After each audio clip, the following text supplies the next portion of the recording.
not hearing audio. No audio yet. Everybody good? It is good now. He just turned it on. Hello, I want to thank the members of the media for being with us today. We are continuing to count down the days to the total solar eclipse. It's now just 1 week away. It will be on Monday, April 8th. Public safety continues to be our top priority, and today we have some important eclipse-related announcements.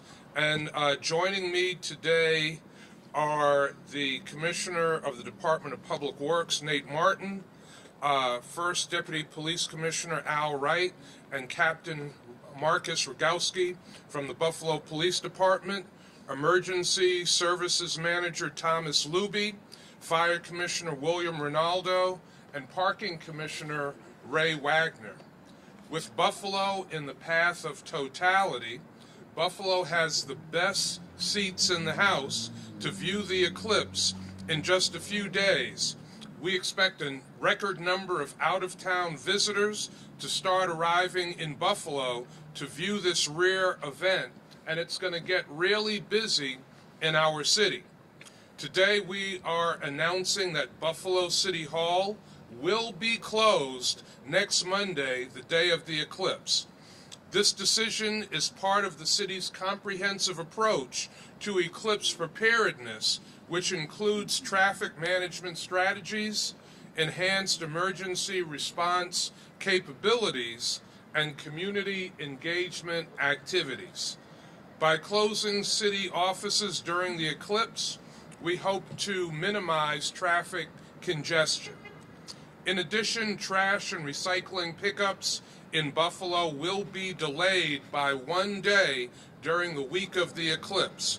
There will be no collections on Monday, April 8th in Buffalo. Pickups scheduled on Monday will be made on Tuesday, and so on throughout the week. Also, there will be no bulk trash pickup in the Ellicott Council District on Monday, April 8th, but it will resume on Tuesday, April 9th. Parking rules will be strictly enforced on Monday, April 8th. Public parking must be in legally designated spaces only. We are asking motorists not to park on the grass throughout the city, including grassy areas at parks and museums. In addition, please don't block fire hydrants, crosswalks, or driveways throughout the eclipse event. Digital messaging boards, like the one you see here behind us, are now going up in strategic locations throughout the city to further inform residents about the eclipse. With crowd estimates of 500,000 to 1 million people converging on the Buffalo area, we're asking residents to take this event seriously. If people are viewing the events from their homes, you will be happy to know that there is no bad vantage point to view the eclipse in the city of Buffalo. Now, there are a few other things that we want people to be mindful of and prepared for. Be sure to get a special pair of eclipse glasses. It's important to wear proper eyewear while viewing an eclipse. Get all of your errands done in advance. This includes going to the grocery store and picking up prescriptions. On the day of the eclipse, because of the anticipated traffic that will be in the city, it might take a lot longer to do any necessary errands that you might have. So we're asking people to do those things before Monday. Do not wait until Monday if you need prescriptions or if you need grocery items for your home. Be aware that cell service on the day of the eclipse is expected to be greatly affected. The best way to stay informed about the eclipse, city residents should text ECLIPSE to 38276. Again, that's text ECLIPSE to 38276. 8276. Again, we're asking residents to take this event seriously. Much like a snowstorm, we want people to be prepared in advance. And here, with more information, is Department of Public Works Commissioner Nate Martin. Thank you, Mayor. As the Mayor said, the video messaging boards, the one behind me, are going up. We've been in coordination with county, state officials through NITAC, and so our message boards are really mirroring what we as a collective group of municipalities and government leaders are putting in place. So ours are going to be going up as well, and again, those will be right in line with what you're seeing on the thruway and other major roadways. So the Mayor mentioned the stoppage of service for one day, a delay of one day on sanitation recycling. So we coordinate with that with our partners. So Monday's pickup will not occur, as the Mayor said. That will be Tuesday. Tuesdays will be Wednesday. Wednesday will be Thursday. So everybody's pickup next week will be pushed back one day. Again, we're asking you put out bulk trash as normal per the schedule in the Ellicott District, but we will not pick up on Monday, picking up on Tuesday. Again, our goal is to eliminate as much of that traffic that, from our perspective, that could be on the streets. So, we'll ask for the cooperation on that standpoint. The Mayor mentioned parking on grass. From our parks perspective, our parks are open to be enjoyed by the residents. I know encourage people to walk to those, but if you go to a park, if you drive to one, please do not park on the grass. Do not park on the fields. Use the designated parking areas. We'll have staff, and Olmsted will have staff in their major parks to facilitate some conversations, but we just ask to protect our parks. And if you bring things in, if you're going to spend a little bit of time, please don't leave garbage in the parks. What you bring into a park, please take out with you as well. From a street perspective, we're stopping all road construction projects that might be occurring that day on the major thoroughfares, so we won't have any traffic lane blockages. Again, our goal is to keep traffic flowing, so any road projects that are on those major thoroughfares, we will pause those during the eclipse Monday, Tuesday, and those will be picking up on Wednesday. So a few things from our perspective just to make sure we're on the same page. Thank you, Mayor. Thank you very much, Commissioner Martin. Next, we'll get an update from the Buffalo Police Department. Presenting that update will be Captain Marcus Rogowski. The police department has been partnering with law enforcement on the federal, state, and regional levels to ensure that our resources are pooled and to plan ahead to make sure that the eclipse is a safe, fun event for everyone. Safety at large events truly is a team effort, and the general public is the most important part of that team. We urge you, if you see something, say something. We need the public to use 911 and our non-emergency phone number, 716-853-2222, appropriately. It's anticipated that traffic in and around the eclipse will be highly congested. In Buffalo, we pride ourselves that we can get anywhere in 20 minutes. Unfortunately, for this weekend, that's not going to be the case. If you are going out, plan ahead. If your event requires a ticket, get those now. Leave early and plan on staying late. The safest and probably the most fun place to view the eclipse will be your own home. If you can see the sun on a normal day, you'll have a great view of the eclipse. Your family will be able to view the eclipse from home with little to no work and effort. Thank you, sir. Next, we'll hear from the city's Emergency Services Manager, Thomas Luby. Good morning. The task force is still continuing to work with our regional partners, fine-tune it, being meticulous, optimizing our preparedness, and making sure we have our communication link among all our partners on the crucial day of the April 8th. The anticipated viewers that are coming in here has increased significantly, and they contribute to the fact that the city of Buffalo is fortunate to be the center line of the eclipse in itself. Longer duration than most, so we have it's 2.5 times longer than it was in 2017.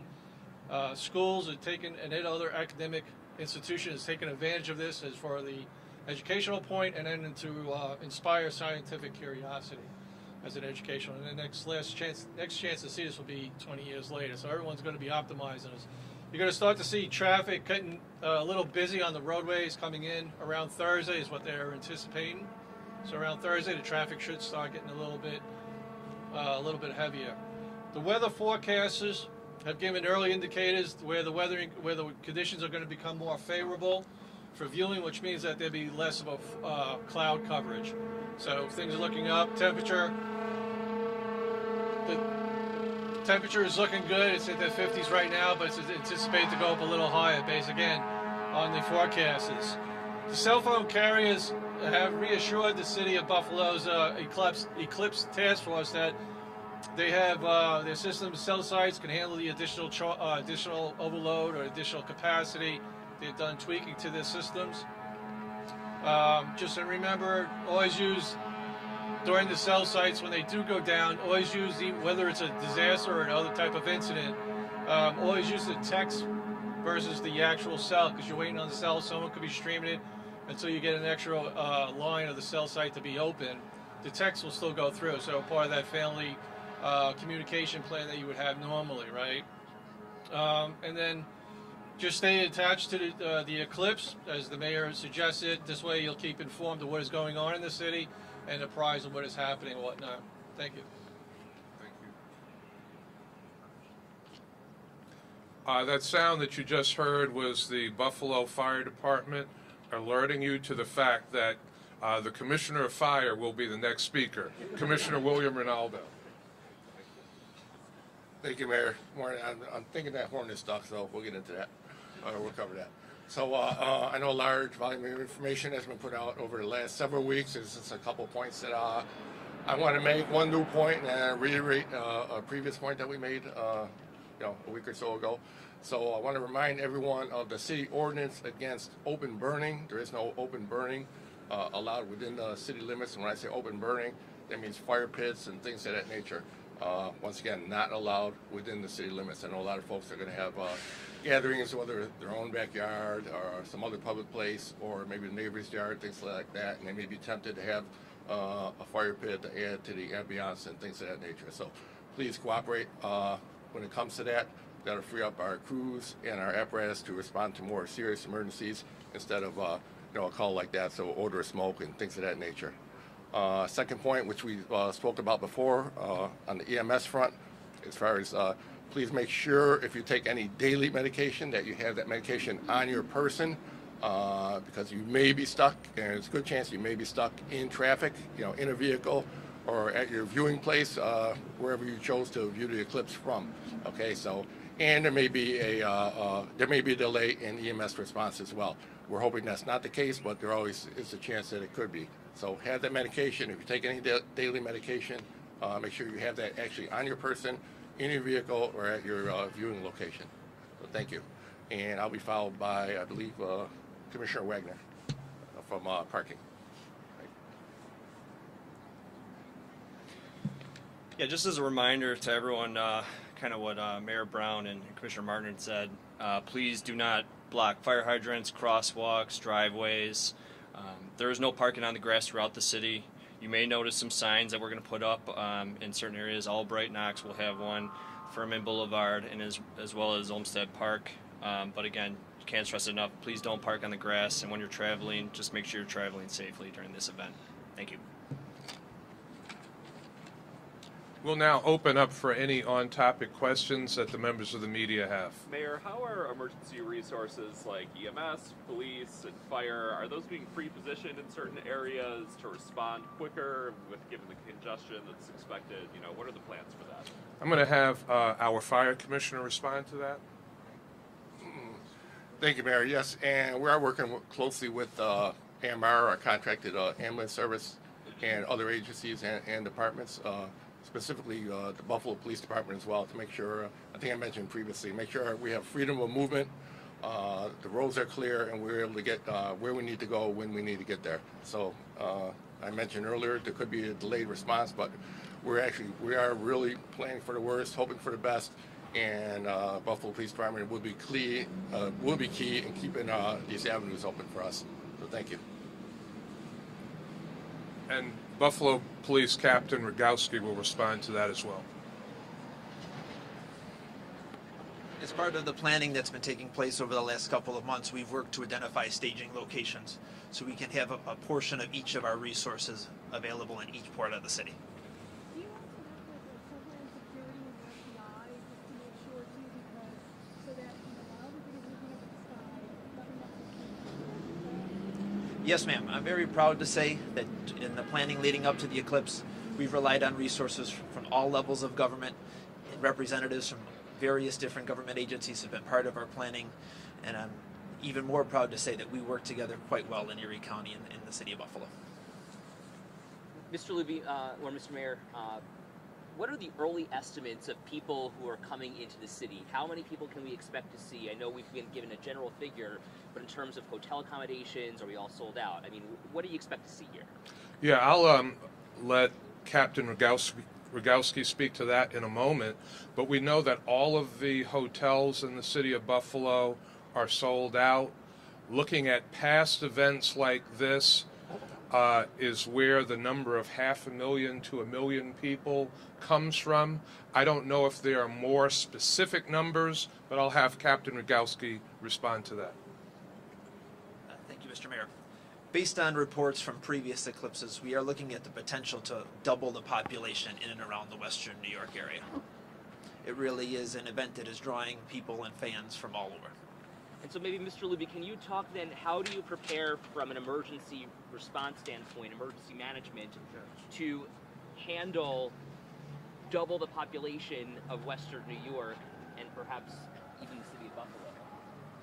Well, you work with the expertise of the fire department, the police department, and our neighboring jurisdictions, so that you break up the city into geographical and functional areas, and then based on that, you have a certain set component of what would be responded in those areas and whatnot. And then if we needed mutual aid or anything like that, we can bring it in. So the object is that this is all the stuff that will be happening behind the scenes, where the resources can move around and go after and attend to whatever they have to do. So we plan looking at it from the tactical perspective, right, on the ground level, how we're going to get to service, whatever we have to do, and then we look at it from the strategic side, the overview of the city itself and their neighboring partners, how we would address it, and then we just dial it down. So, you know, it's a combination of strategic and tactical response. And then how do we get that? How do we optimize in our resources? We don't want to use all our specialties, whatnot. How do we offset some of those skill sets through other things, and who can help us out? How do we develop task force or strike teams going into the situation? And then again, the bottom line comes down to the commanders and the officers that are on the scene requesting and using the resources and the allocation of resources for what they need and don't, because you might have to anticipate there'll be a delay of getting that backup, so to speak, right? So a real good scene size up, report of what's going on, what's happening, and everything like that will help drive what resources are really needed.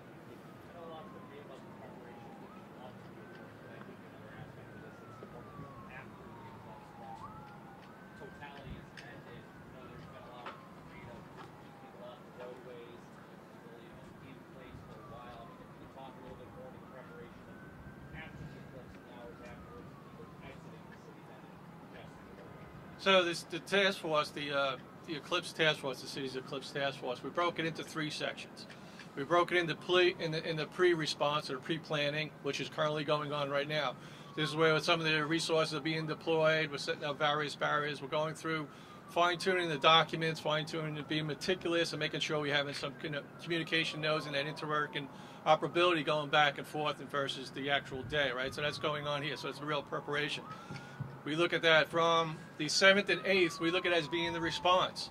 The response is the potential that we might have to, because of the volume, because of requests of resources, constraints on the emergency services component, the vehicle and the pedestrian traffic might be a little bit affecting our response and our ability to maintain that.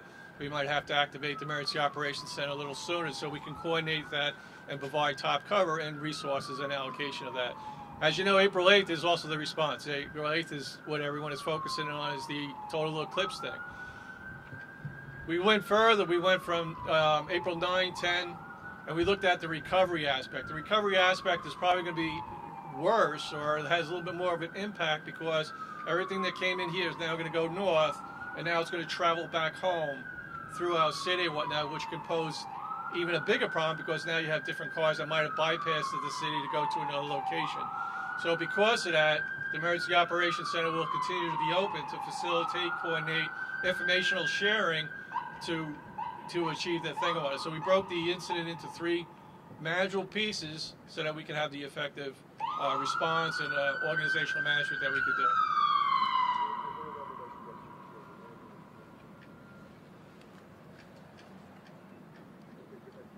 Those reassurances you mentioned from the cell carriers, what do those involve exactly? Are they putting up new towers? Have there been adjustments in that regard, or is it just the existing infrastructure that they think will be able to handle communication during this event? Depending upon the carrier, they go into a higher capacity load. They enable it somehow. There's some other carriers that are putting up additional towers.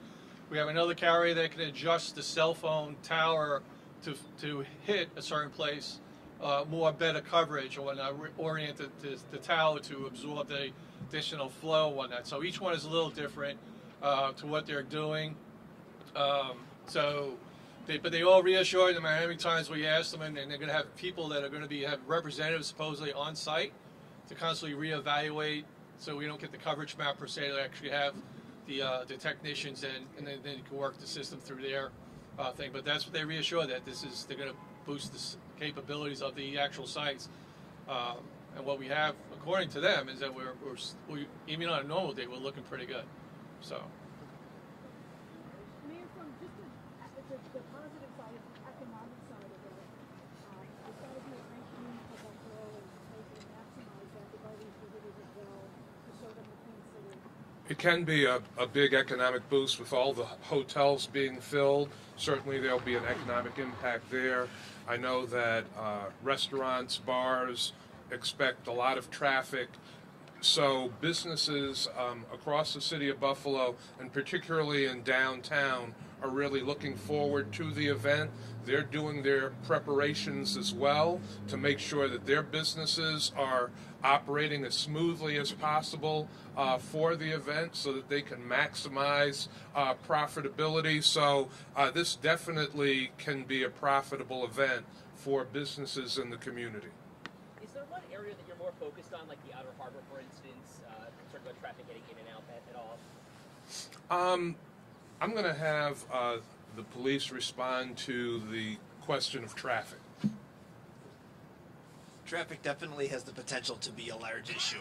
That's why it's very important that we all understand that there is no bad spot in the city of Buffalo. The view on your front lawn will be just as good as the view here in Niagara Square, the view on Furman Boulevard, or anywhere in the county. Families have a great opportunity to stay home, stay safe, and enjoy this event from their own home.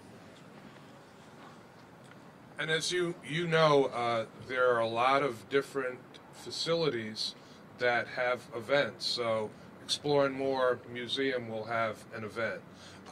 Sail and Field, the Bisons will have an event. Buffalo State University at Coyer Field will have an event.